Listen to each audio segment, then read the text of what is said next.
then. Welcome to the National Library of Australia. My name is Nikki Mackay-Sim and I'm the Senior Curator for the Pictures and Manuscripts collections. I would like to begin by acknowledging the first Australians on whose traditional lands we meet this evening. I would like to pay my respects to the elders of the Ngunnawal and Ngambri peoples, past, present and emerging.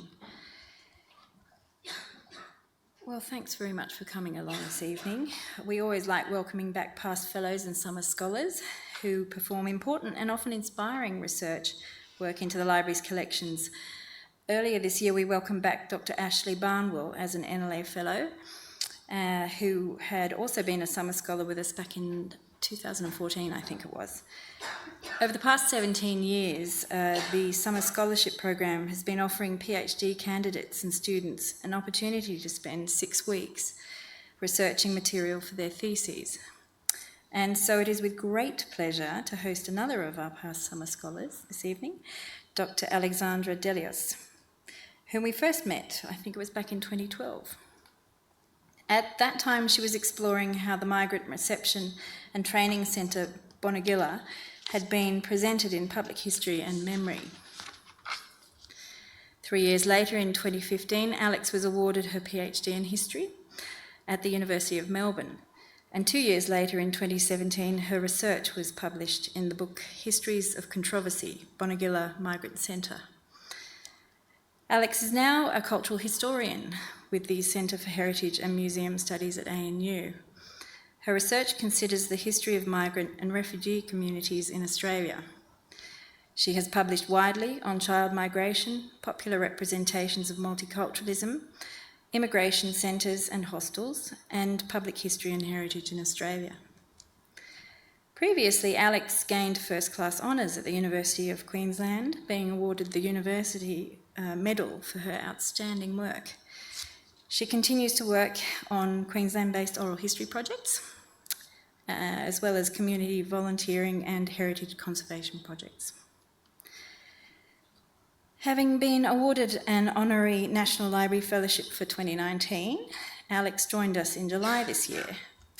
Since then, she has been exploring the collection for discourses centring around rights of self-described ethnic groups and seeking out evidence of the emergence more broadly of an ethno-consciousness in Australian political culture from the 1970s onwards, in particular the transition to multicultural settlement policy and ideology.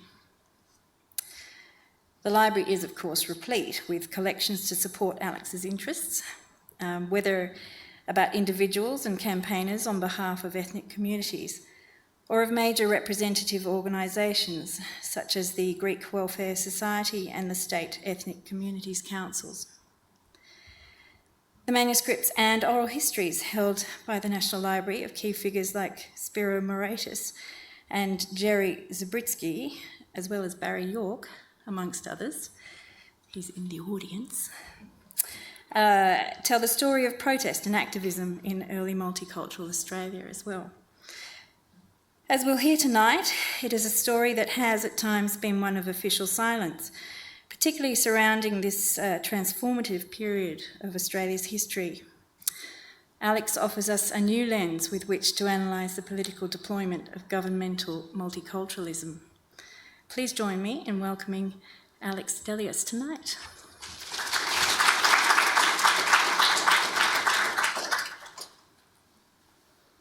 Thank you. I too would firstly like to acknowledge that this lecture is being held on the traditional lands of the Ngunnawal people, and I pay my respects to both elders past and present.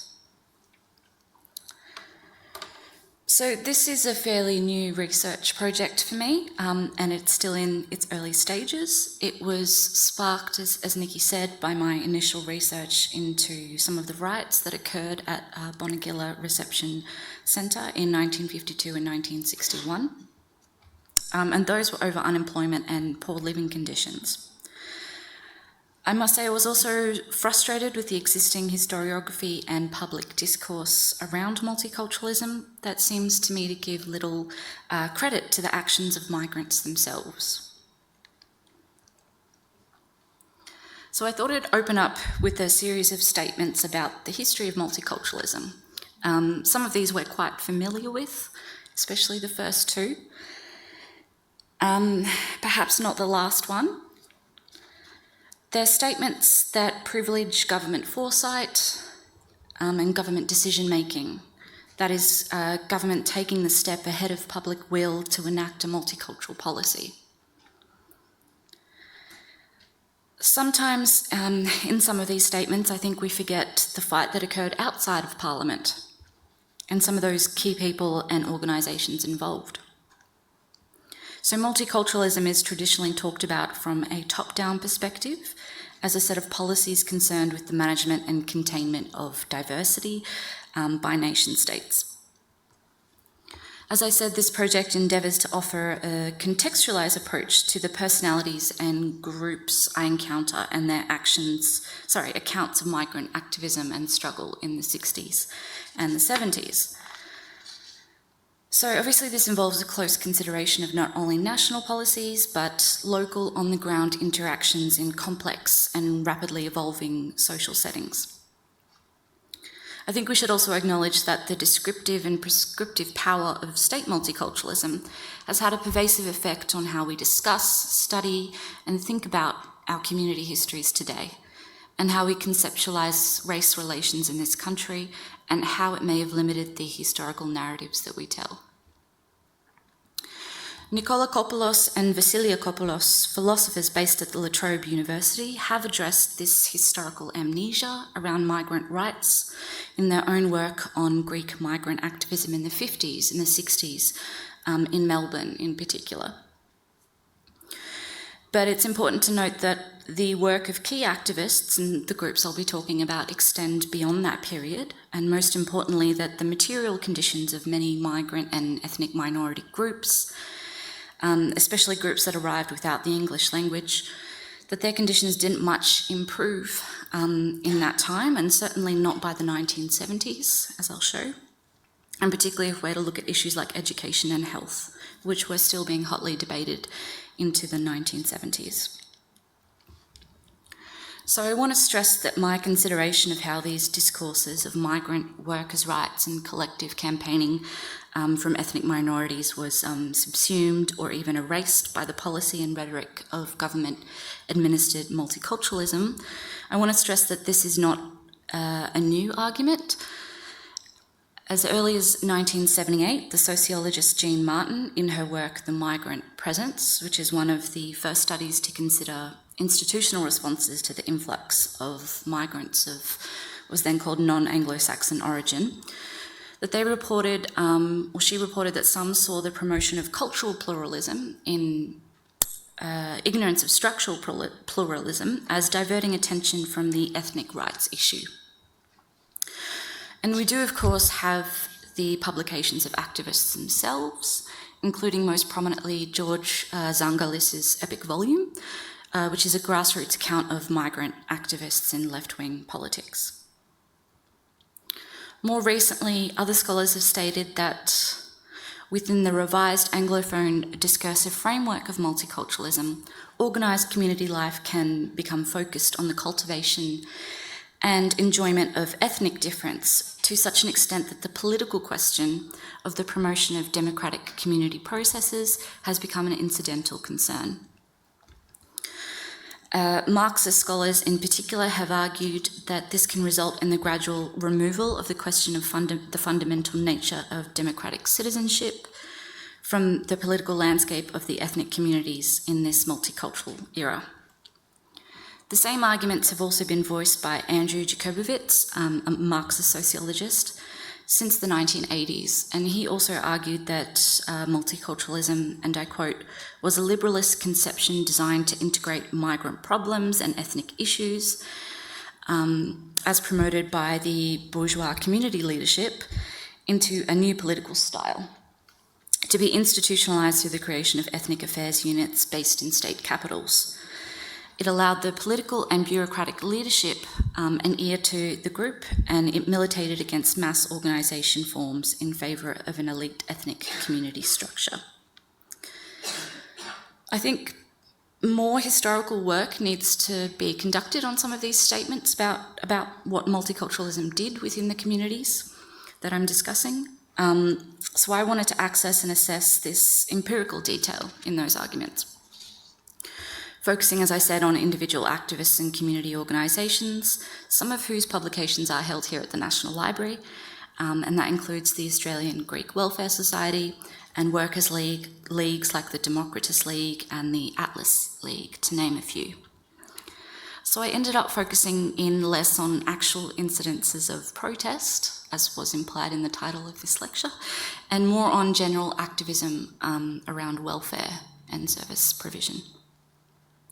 In the long run, I hope this project will explore the strength of alternative community memories, or the degree to which collective self-determination and the tradition of activism and protest around working rights and worker solidarity is a part of community memory, and how it functions in a multicultural present, if it does at all. So the 60s and the 70s obviously contained many more radical grassroots movements that challenged dominant assumptions about not just migrant and ethnic minority groups, but also women, LGBTIQ peoples, and of course Indigenous Australians. In this context, ethnic rights meant, at the basic level, the right to English language learning on the job as one of the main barriers to service provision and navigating Australian institutions, to ethnically relevant social services, to community language schools, and to activist trade unions that would support migrant workers' rights against exploitative employers and conservative Anglo-Union hierarchies. As indicated, Marxist sociologists have been at the forefront of some of these studies, and they have argued that multiculturalism, when it was introduced by the government in the early or mid-1970s, was about deflecting challenges to state authority in the face of these migrant rights activisms, allocating financial support on a needs basis and through competitive schemes, therefore confining struggles to demands for a greater share of existing the social services budget, and fragmenting the movement and in many ways pitting groups against each other. So while multiculturalism obviously has continued to develop and continued to develop from the 1980s onwards, with some but mostly decreasing reference to access and equity issues, increasing hostility to refugee arrivals has in some ways hijacked this public debate around multiculturalism, especially since the early 2000s.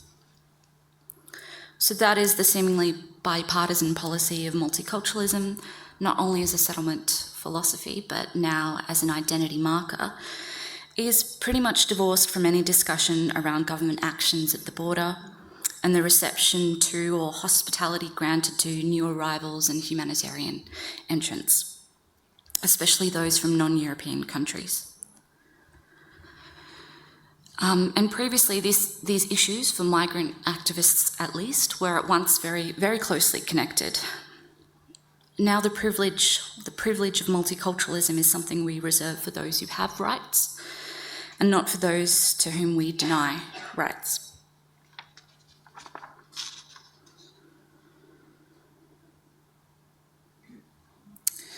So, as I've said, most of the authors that I've cited adopt a Marxist perspective on this question of what multiculturalism did to the migrant rights activism of the 60s and 70s. So it ultimately depicts the introduction of state multiculturalism as ensuring an interest-determined relationship, so ethnicity within the community, and multiculturalism in its capitalist state form. I think the welcome input of cultural studies scholars as well in later decades have helped us to move away from some of these static conceptions of identities within migrant communities, of which sometimes Marxist scholars are guilty of ignoring, and introduce more dynamic conceptions of race and ethnicity. And I hope that I'm capable of blending those two approaches. I just wanted to mention how race and ethnicity is operating in the context that I'm working with. So discourses of race are obviously coded and historically contingent. The meanings and boundaries of race in Australia have changed over the course of the 19th and 20th centuries, And while I'm focusing in this paper and in a lot of this research mainly on Greek migration and Greeks in post-war Australia, and while it must be said, like all migrants to Australia, they have arrived and continue to arrive on lands that were never ceded by Indigenous peoples, it's worth taking a moment to consider their shifting racial subjectivity in the period that I'm considering, that is the post-war era, in which the White Australia policy was very much still in place. Looking at a much earlier period, Andonis Paparoglou has argued in relation to Greek migrants living and working within the British Empire that these Greeks were precariously classified as white, but not white enough, within the operations of race and labour that underpinned the power dynamics of settler colonialism. In Australia, this produced very inward-looking and isolated communities, and in the case of the Greek communities, dominated by a shopkeeper class and, of course, the Greek Orthodox Church. Many of these communities felt disengaged from mainstream politics and institutions well into the 1950s. New arrivals continued to encounter these structural disadvantages in a society that expected total assimilation to the ambiguously defined Australian way of life, bound, of course, by English-speaking institutions. Sneha Ganyev, in her exploration of the colonial dimensions of multiculturalisms in the UK, Canada, and Australia, has questioned whether new racism, or culturalism, with its focus on culture and its retreat from older scientific racism that developed from the late 18th century, whether this serves to camouflage issues to do with unequal power relations. Her response has been to centre minority perspectives and to use minority perspectives to critique dominant discourses and practices associated with state multiculturalism. Ultimately, and as this project progresses, I'm hoping to unearth a more grassroots version of this narrative around multiculturalism, and one like Ganyev advocates that focuses on minority voices.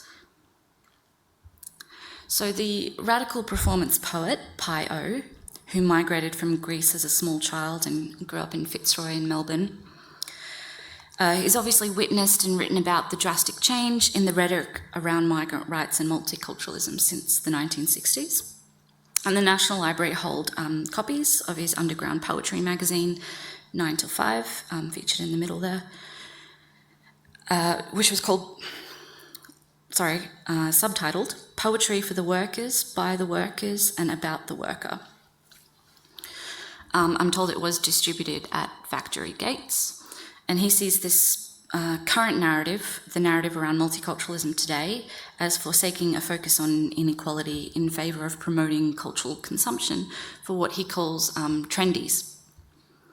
And I think it's part of why he states that he hates ethnics, which I interpreted as a statement about the institutionalisation and possible commercialisation of the migrant, or the erasure of migrant history as a working class history. I suppose the obvious question here is why did I choose to focus on the Greek community?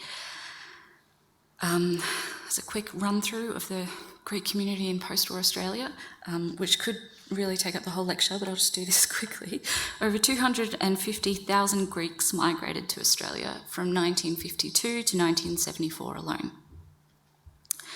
And of course, these numbers don't include Greek-speaking migrants from Egypt or Cyprus either, or other parts of the world. Historians have attributed the Greek diaspora's survival as separate and culturally distinct communities to their forced exclusion. The historian Michael Tsounis attributes this cultural gap, he says, to the language barrier, the Greek Orthodox religion, which were both used, of course, as racial markers that othered this community from English-speaking and preferably Protestant conceptions of whiteness in Australia. Other factors such as low socioeconomic status, an unfamiliarity with laws and customs, and inadequate access to institutional systems were of course important in determining the isolation of what Tsounis describes as ethnically aware communities. So 82% of Greek migrants arriving after 1952, when a migration agreement was signed between the Greek and Australian governments, 82% were unskilled peasants or labourers from the impoverished northern countryside. The largest number of Greeks to arrive in Australia settled in Melbourne between 1964 and 1965. And they were primarily employed in the manufacturing sector and therefore settled in close proximity to these industries. Obviously, this situation was not exclusive to Greek migrants. They also worked closely with and lived in the same streets as Italian, Maltese, Dutch, German, what was then called Yugoslav, and eventually Turkish migrant community groups as well. Greek and Italian migrants, however, seem to have been most politically active, or at least visible, in this period. And Simone Battista's fabulous book, Immigrants Turned Activists, on Italians in 1970s Melbourne, unpacks this history, looking to politically active Italian migrants and their left-wing grassroots organisations. And he also draws on archival data and oral accounts from former and current members and collaborators of leading left-wing organisations, like the Italian Federation of Migrant Workers and their families, formed by Giovanni Scro in the early 1970s. So I also found in the research that I'm beginning that certain personalities and characters dominate, and their stories are best captured through personal documents, of course, but also oral histories. And while they did work from within ethnically defined or aligned community groups, they also formed alliances across these groups, across ethnic lines and across party boundaries.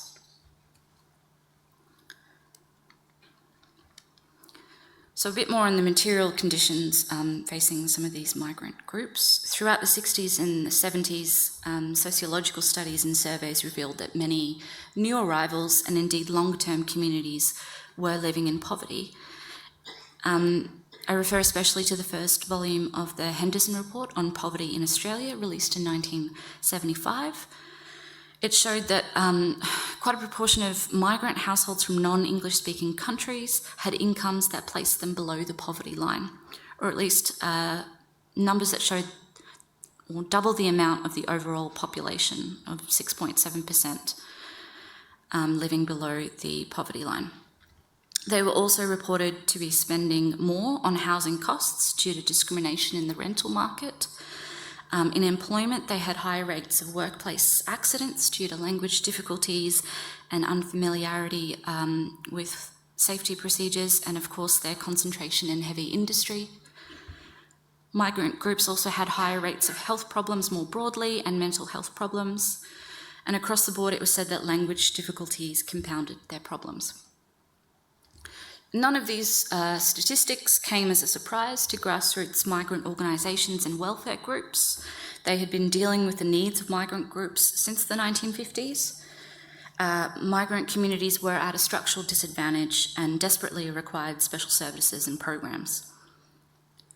For many community groups, the starting point towards equity was articulated in terms of the distribution of resources and aiding access to mainstream services through the provision of culturally appropriate materials, including interpreters and translators. Initially, the role of workers' clubs, active in the era, served the purpose, of course, of offering familiar cultural mores in an unfamiliar and hostile environment. But very soon, these community organisations found it necessary to respond to the material needs of migrants.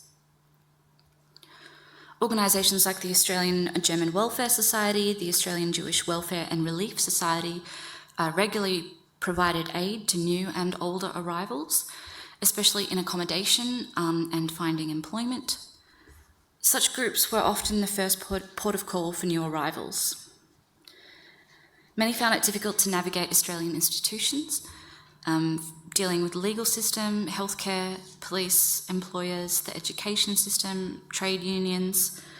I don't think we can underestimate the language barrier in this context, especially as it aided or hindered participation and representation in Australian life. Many also were unaware of their rights and responsibilities as migrants and as workers, and this left them vulnerable to exploitation.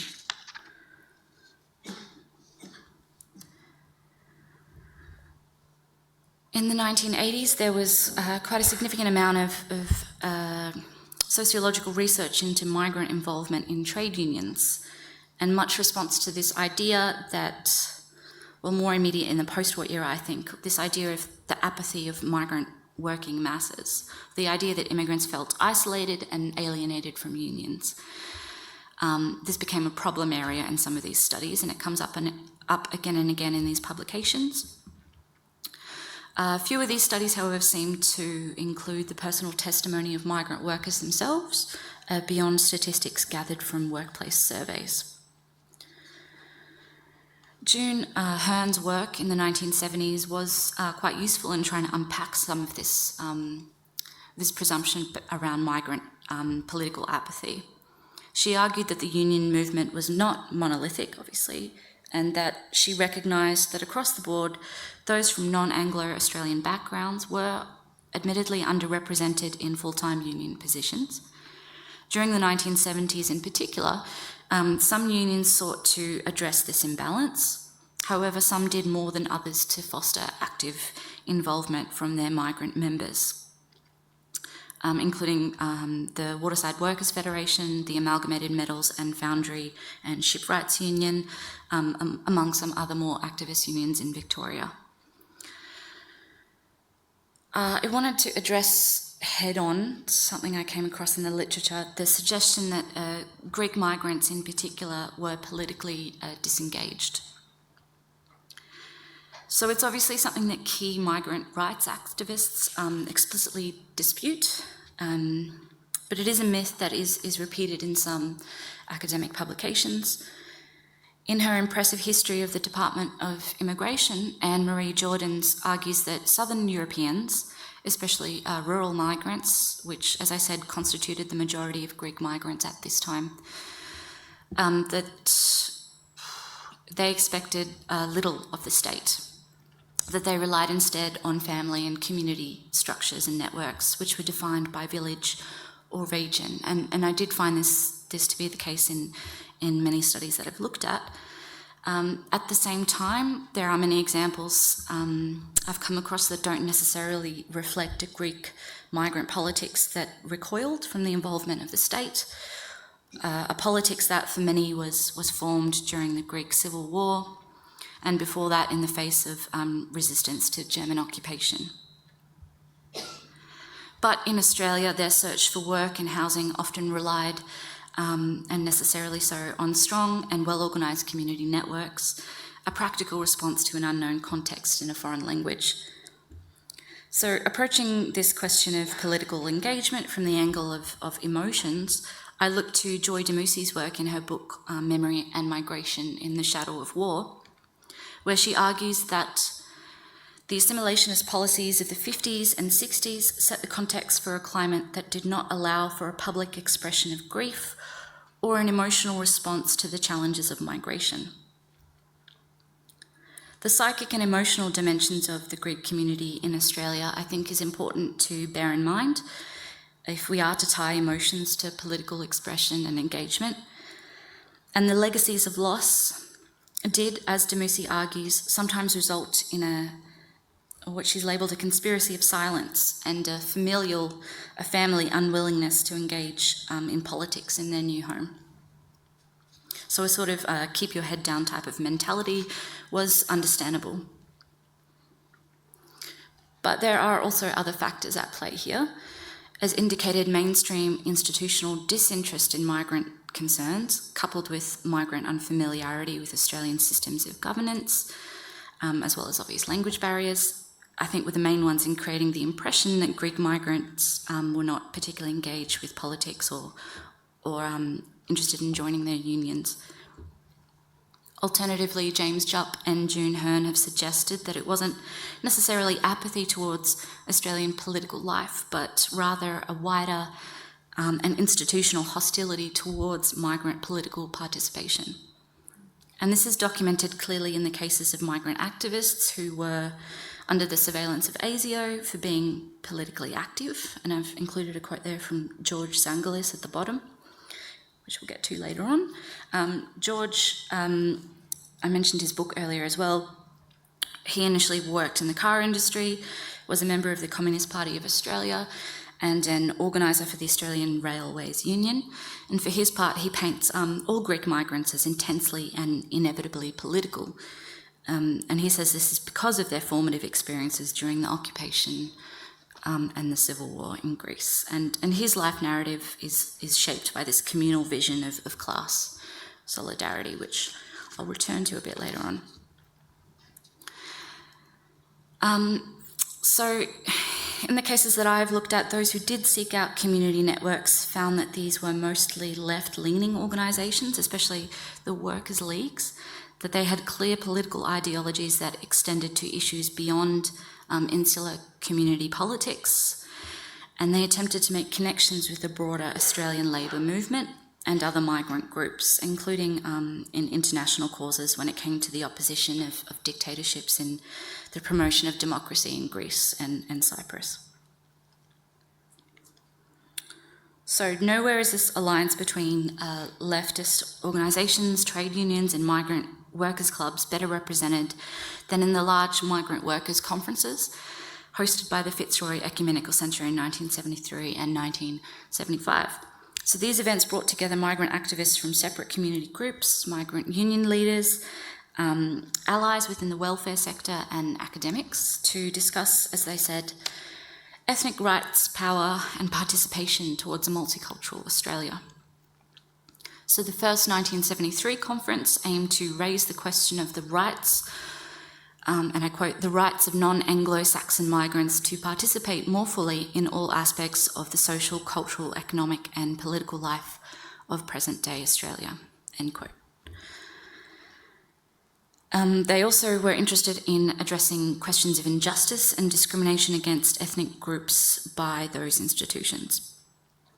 All speakers stressed the key point that this required the involvement of migrants themselves, and directly condemned the government's paternalistic and patronising approach to migrant welfare, including lack of consultation with migrant groups and representation on government-appointed or supported groups like the Good Neighbour Council and the Australian Council of Social Service. It seems not even the Whitlam government and GRASB, which on the whole are now viewed as heroes in this wider history of multiculturalism, it seems not even they were free from this criticism, with one participant, Con George, stating that we don't believe that the policy of the present Labor government, despite its goodwill around the issue of migration, will change fundamentally.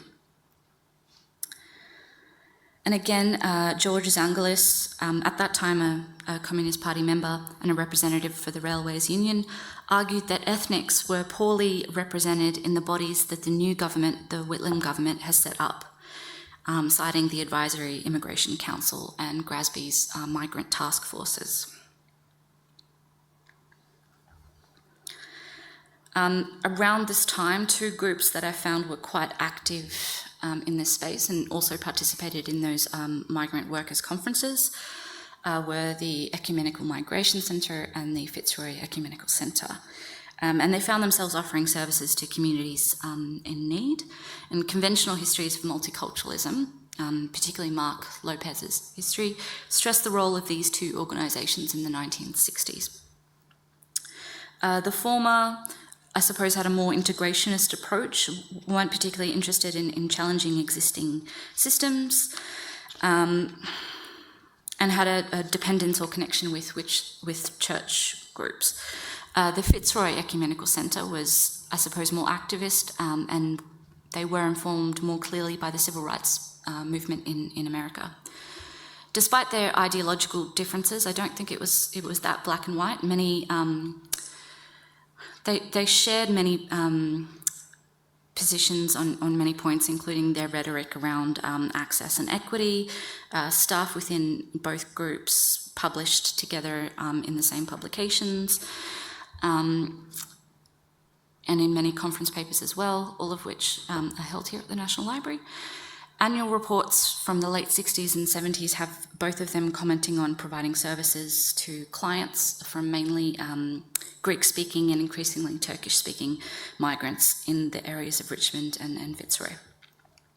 So as I said, more conservative histories of multiculturalism identify these two groups and focus on this new generation of social scientists that kind of surrounded them, who from the late 1960s onwards questioned assimilation. But I think perhaps some of these histories, again, particularly Mark Lopez's history of multiculturalism, and maybe gives too much credit or agency to some of these groups and academics like David Cox and Jean Martin. The EMC and the FEC were organisations that contained, as Lopez states, leading ethnic rights activists who were mainly of Anglo-Australian background.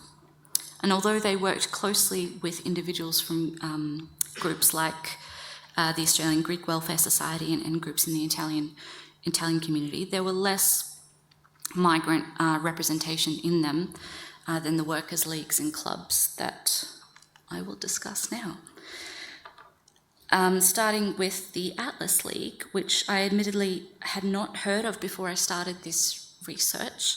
I came across mention of the Atlas League in Stratos Mavrantonis' oral history. And my excuse for not knowing about their existence is what I think is a kind of Melbourne-centric lens in much of this research, which is understandable given the high concentration of Greek settlement in that city. And I've just put up a couple quotes to demonstrate that Melbourne-centric focus in the literature.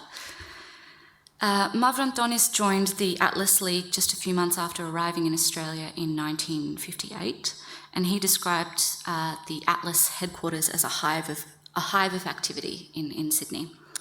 And I've also included a quote there from Con Roris's experience encountering the Atlas League and the services that they provided. So aside from offering a space for Greek origin peoples in Sydney to socialise, so the Atlas League also had a very active choir and a theatre group, as well as a large and well-stocked library. The League also encouraged migrants to be politically aware and involved. They maintained a close relationship to leading members within the Waterside Workers' Federation and other unions, as well as the Communist Party of Australia. And ultimately, this was how Mavrantonis joined the Communist Party of Australia. It was through the Atlas League. So the issues that the Atlas League tackled were not confined, obviously, to the needs of Greek migrants in Sydney, nor were they isolated from other issues that concerned the left or the Labour movement in Australia. Next slide. As this quote demonstrates, they were interested in broader migrant and social justice issues, including the issue of democracy in Greece.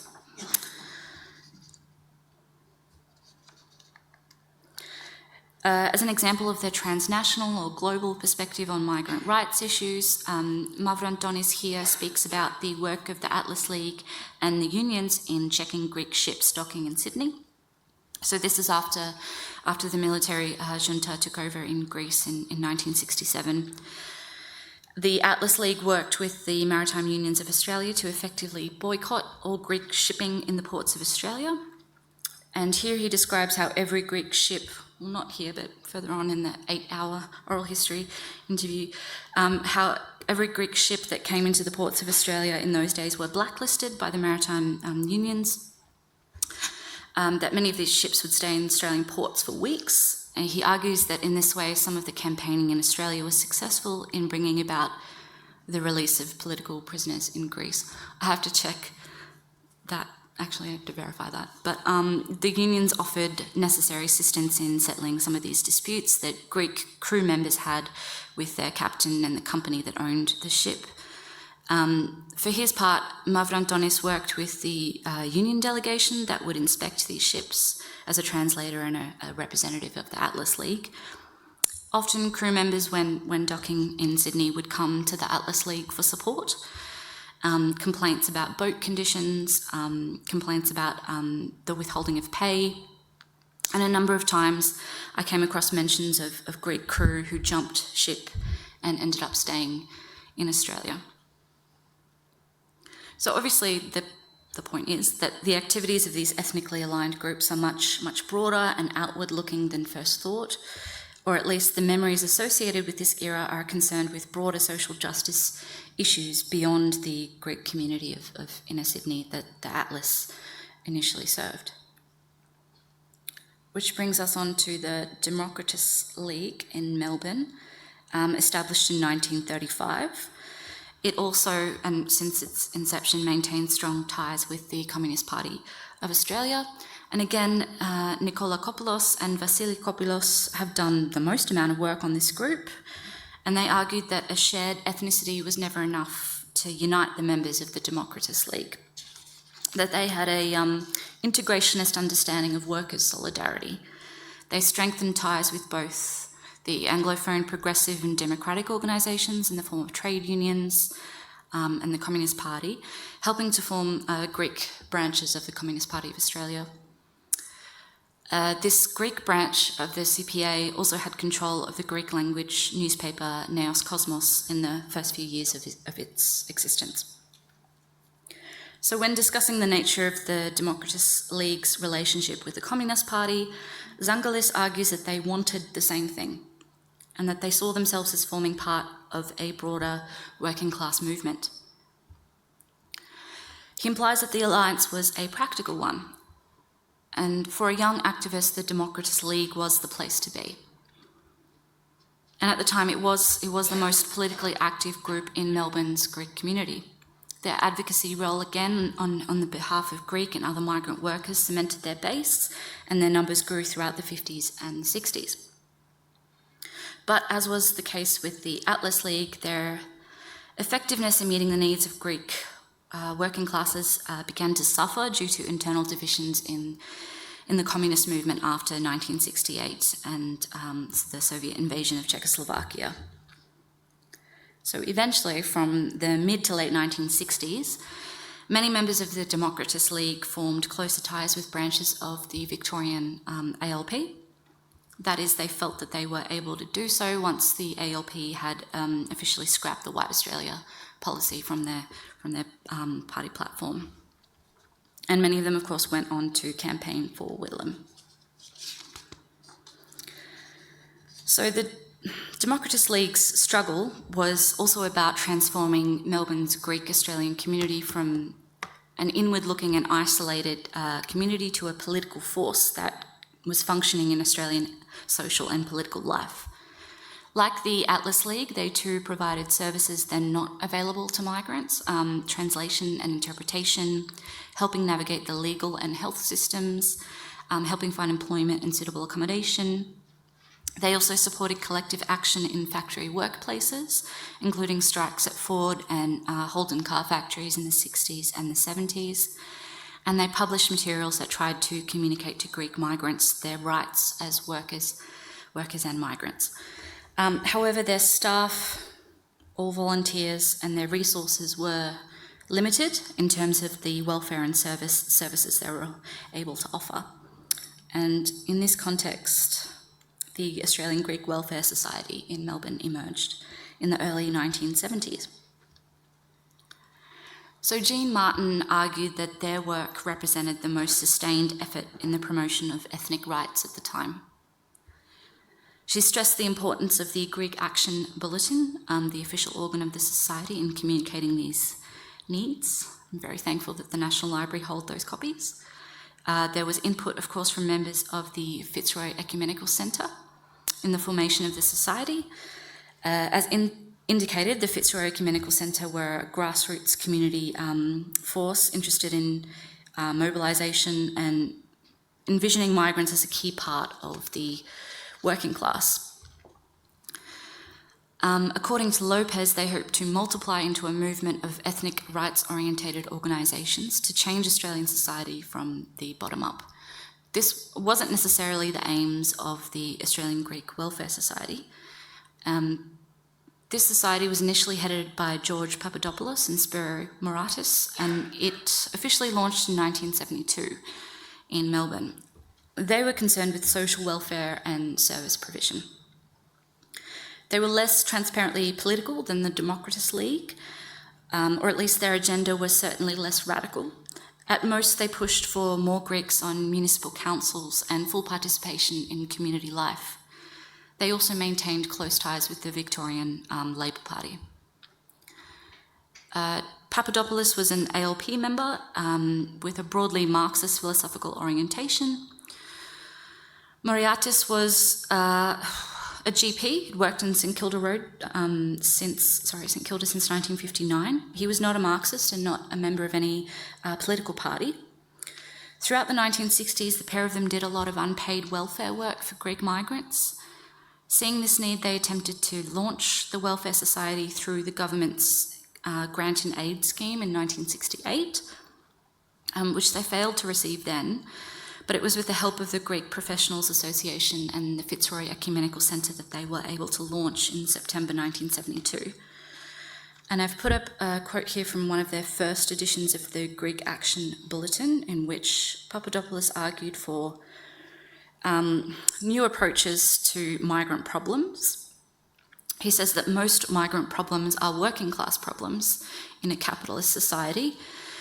The question is basically whether there can ever be meaningful political action to structurally alter that society so as to give the dispossessed or repressed groups in that society proper access to resources and an ability to determine the conditions of their existence. And he then goes on in this edition to outline other avenues to achieve access and equity, which I've listed up here. And he ultimately determined that the fourth option was the way to go, and that option would give them greater influence and greater chance of success, provided, he says, that the Australian Labor Party were capable of greater receptivity to their ethnic groups than appears at the moment. And arguably, given the development of multiculturalism since that time, he also flags option 3. I guess that's where we're at. Representation within existing institutions was also an issue for the Welfare Society, something their leadership, men working in professions or as business owners, aimed to achieve. And in this way, they were more integrationist rather than a radical left-wing workers' club like the Atlas League. Understandably, leaders of the society were also constantly appalled by government bodies' inability to even consult, let alone appoint members of ethnic minority groups in matters that directly concerned them, thinking here of debates around the Good Neighbours Council of Victoria. And I think this stance was the beginning of the formation of ethnic communities councils and large inter-ethnic lobbying groups, which I don't have time to cover. In fact, I'm running out of a lot of time, so I might skip ahead to what these groups actually did in terms of service provision. So these are a lot of the services that the Fitzroy Ecumenical Centre was struggling to provide to the local Greek community before the Australian Greek Welfare Society was established. A report from the first 15 months showed that the average monthly number of people seeking their help was about 150.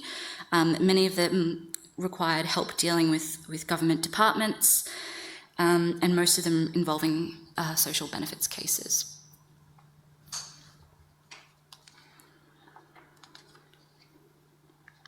To completely change track and to, I guess, end this lecture, I wanted to briefly talk about oral histories and 3 men that I ended up spending quite a lot of time with here at the National Library, and all of them I've already mentioned: George Zangalis, Con Roris, Stratos Mavrantonis. Their testimony has, as I said, featured throughout this talk. All 3 were interviewed as part of the Unwanted Australians collection in 2017.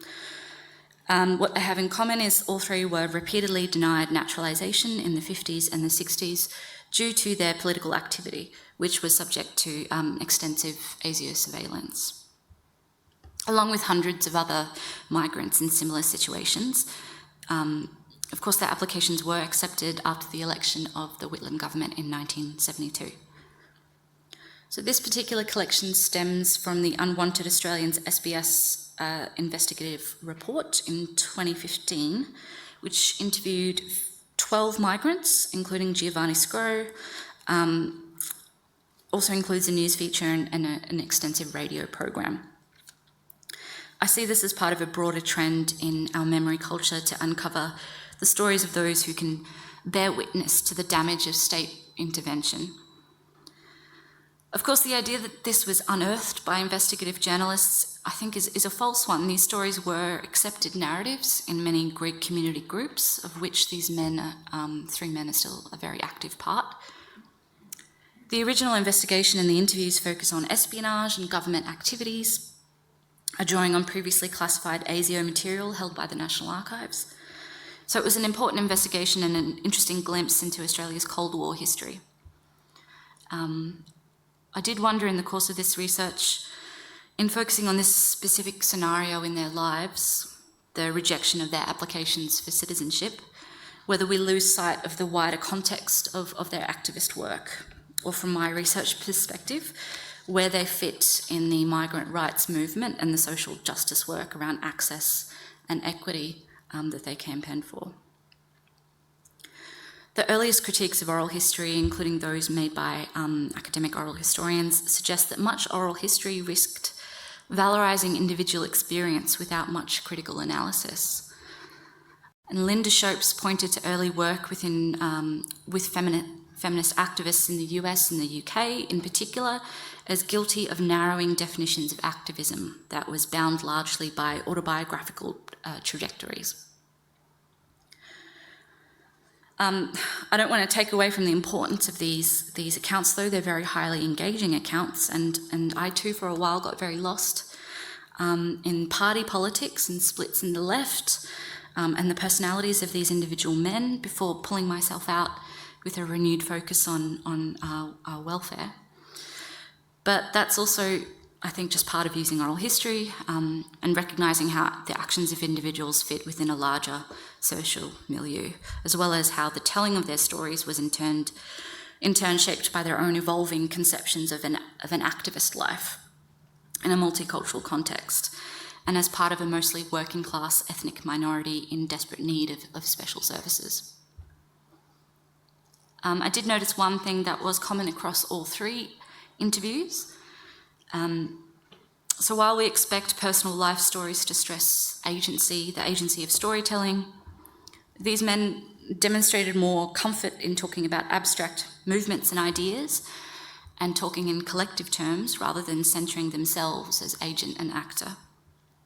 And Andrew Flynn, who works on activist archives and biographies, argues that activist autobiographies may have a certain formula. They stress formative moments in a political life, and then a dedication to collective causes.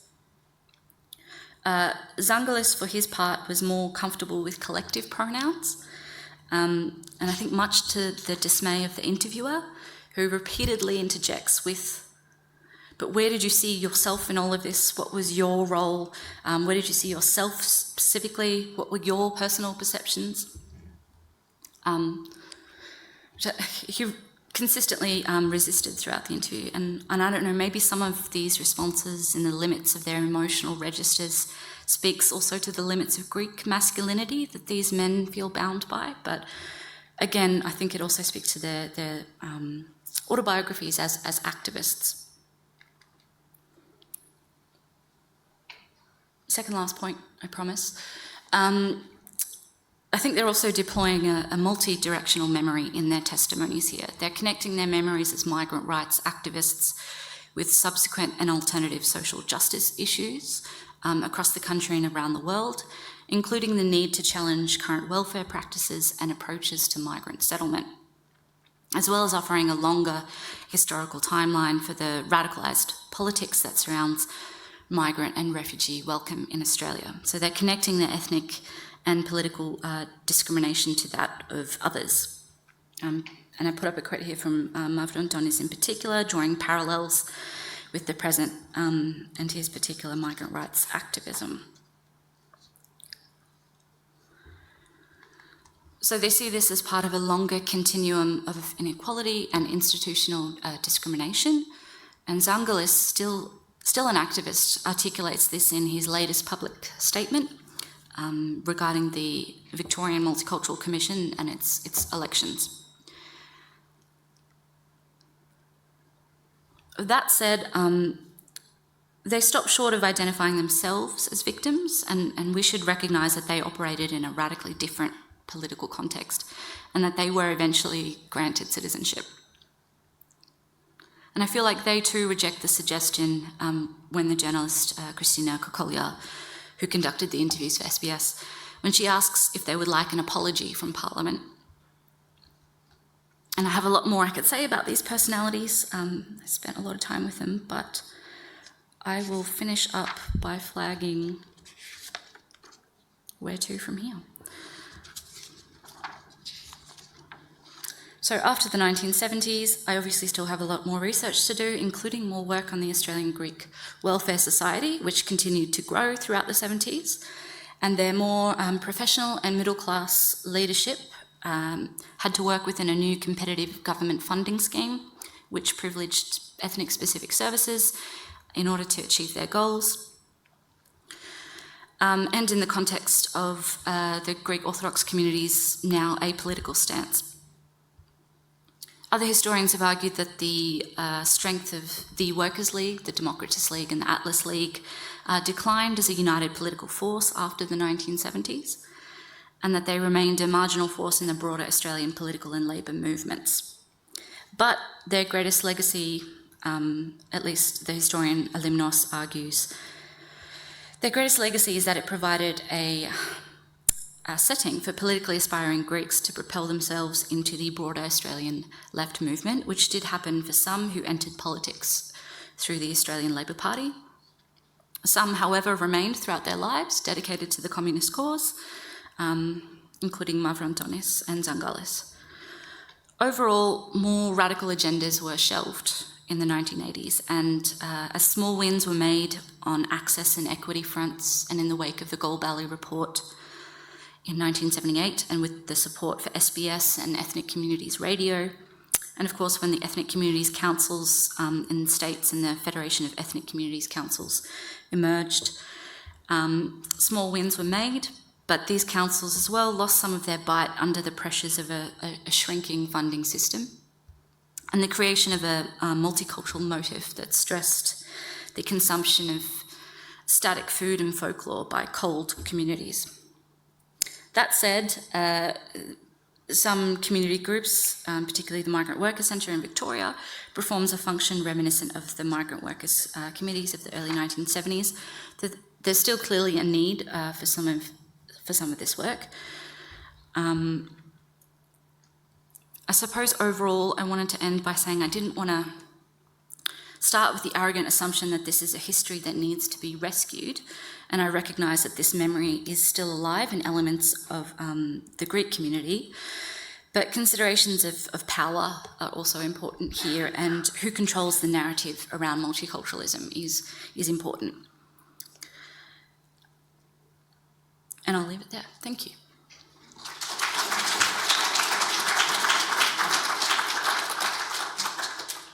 Thank you very much. Now we do have a bit of time for questions. We have roaming mics, I think. Oh, we have one down here already.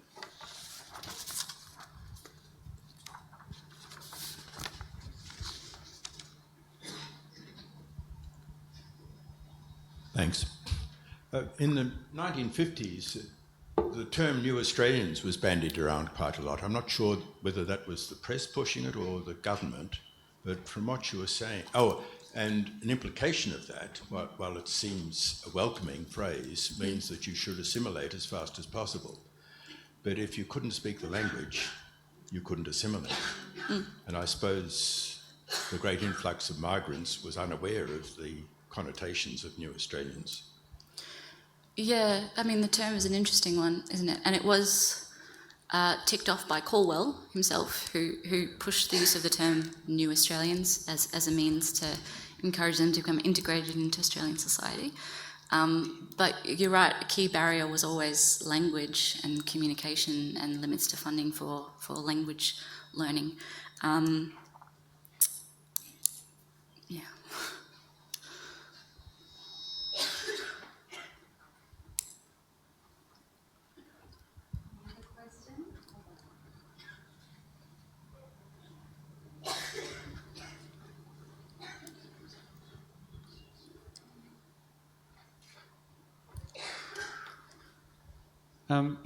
When you were concluding, you were talking about almost trying to apologise for putting your particular research in the context of different narratives, but isn't it the case that there are multiple narratives and that one narrative doesn't necessarily have a dominance over different narratives? And the same could be said for your interpretation of oral histories and the agency actor thing. I mean, oral histories provide a great deal of insight, and whether they're about the individual or whether they're about the collective, it's just part and parcel of a broad narrative within which there are particular and divergent narratives. Yeah, totally, of course, I agree with you. And I'm not claiming that this is the final sentence in this history on migrant rights activism. I suppose my apology was more about the idea that a historian, an academic historian, could come into this space and claim to be rescuing a story that I think has a rich community memory, albeit one that maybe doesn't appear on a national scale or in more political contexts. So yeah, there are many different narratives jutting up against each other here. And again, the same can be said about my interpretation of these oral histories. And I don't mean to step all over the testimonies of these men and how they have chosen to narrate their activist lives. And obviously, as public figures, they do want to retain control of their narratives.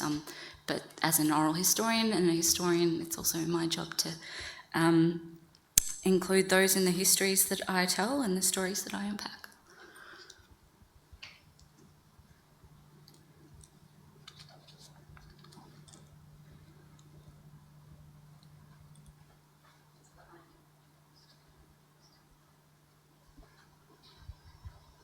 Thank you, Alexandra. I just want to say that you're providing a searchlight into ethnic activism in the 60s and 70s is fantastic. It has long been ignored in traditional historical narrative, and in its broadest sense, it does show, with all the inflexibilities around the possibility of working within our democratic system to augment social change. People may argue about the extent of it, but certainly there is no doubt that the push for adequate services in the 70s and 80s by some of the organisations that you mentioned was seminal. And I think in the fullness of time, your searchlight will be seen to be the beginning of what is an important narrative in the evolution of our democracy. So thank you very much. Thank you. Thanks, Dan. And I recognise there's a lot more work that can be done here, particularly around the Australian Greek Welfare Society. And I've kind of just touched on some of the issues they attempted to address. There were quite a few debates throughout the 70s, which you were intimately involved in, around education and migrant children within the education system and how we address some of those issues. So there's so much more to unpack here in this history. Yeah. One last question. Third one. I've probably got a last question. Where's your searchlight going to go next? Good question. Yeah. No, I started by looking at particular events, and I think I want to return to that, particularly strikes at General Motors, Holden and Ford, and other protests. But focusing, I think, more on collecting oral histories and looking at community archives. And, of course, returning to the Welfare Society's papers as well. Yeah. I did have another question, one last one. Sorry, I'm holding everyone up now. Any female activists out there? Oh, I had a whole slide on that we missed. Oh, really? This is a tricky one. No. Not in this period, not in this era, and to some degree that's bound by ethnic stereotypes.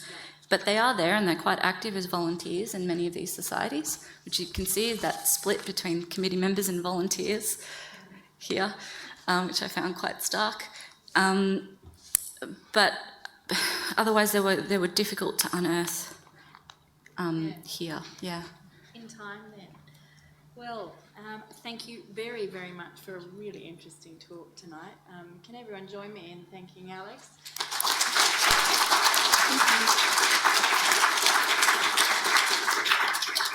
And before we leave, I've just got to plug the next talk we're going to have from, when is it? We've got our next fellowship presentation is on the 8th of November.